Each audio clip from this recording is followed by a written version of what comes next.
We are back, joined with Dr. Evelyn Zellerer at the ADRBC 2018 Symposium. And Evelyn, you have been a keynote speaker here and also on a panel, also representing your business Peace of the Circles. So we'd just like to thank you for taking some time to sit down and chat with us today. My pleasure. Thank you for the invitation. Welcome. And so one of the things that I found really interesting is this space where mediation and restorative justice kind of sit together. Could you tell us how we can move back and forth a little bit between those processes or those frames? Yeah, it's a really good question, and it's something that I've been very interested and curious about myself. Generally speaking, in British Columbia, restorative justice has been developing parallel and separate to mediation. And I find that intriguing because there's so much to learn from each other as movements, as philosophies, and certainly as practice.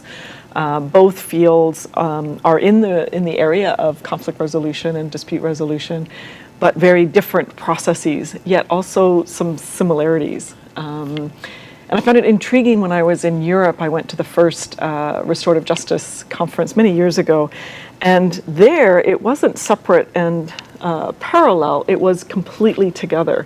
So restorative justice and mediation was synonymous at the conference, and their practice was mediation under the umbrella of restorative justice. And so it's only recently that they've been recognizing that restorative justice is a broader umbrella with mediation of one practice, but there's many other practices of restorative justice. So I think around the world, the relationship between mediation and restorative justice has been varied and dynamic. And we haven't yet developed fully the relationships here in BC. So there's tremendous possibilities of sharing practice and insights and wisdom, lessons and challenges and resources. So it's an exciting time here in BC for both mediation and restorative justice.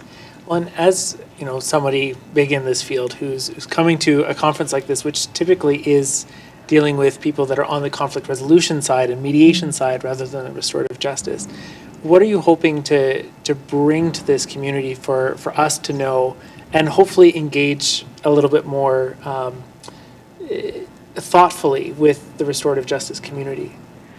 Yeah, big questions. For me, I was incredibly honored to be invited as a keynote speaker.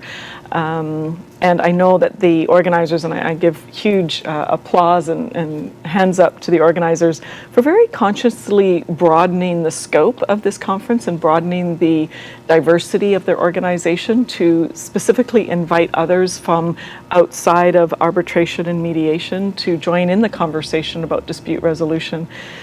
And for me, I've been asking the question. I give my keynote tomorrow, and I keep asking the question, what is it that I can contribute? What is it that I can bring that's maybe a little different, thought-provoking? And certainly, how can I learn even more from the tremendous wealth and wisdom in the room? So it is that exchange.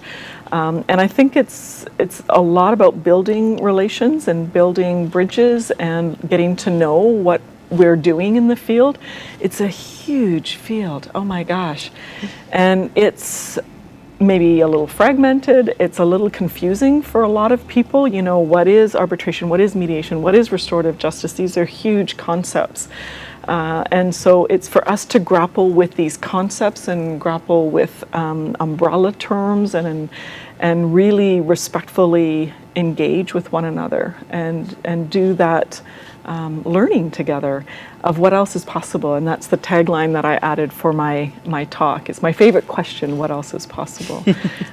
So to really have conversations about dispute resolution here in BC and further afield. I think I'll pause there. That's great. Well, thank you so much for taking a moment to chat with us. We really appreciate it. Absolutely. And there's so much to say. I'm just thinking I'm sure I could say much more, but I don't know if that's sufficient for now. We'll come up with another forum for a longer conversation. That's the beauty of this. Yes, it's not a okay, we'll just leave it there. It's a okay, let's just pause, as you say, until next time, and we'll take it up and keep going.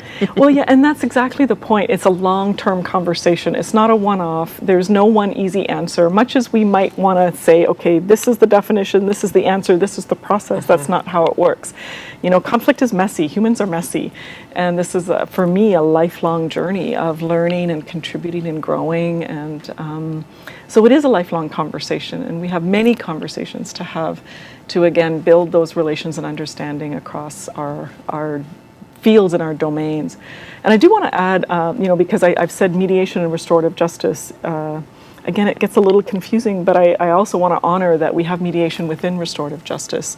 So we have victim offender mediation, and we have decades of experience bringing victims and offenders together, both civilly and criminally.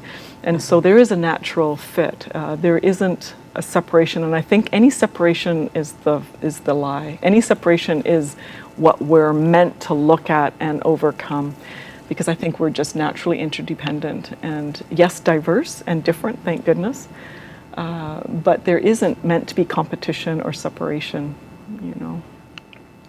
Okay. See, I said I was going to pause, but then I keep going. It's the and part of the conversation. Yes, and there's no but. There's just an and. What else? What else? Thank you. so Thank you. much. Appreciate it. Thank you. Thank you both. I'm very grateful to be part of the conversation.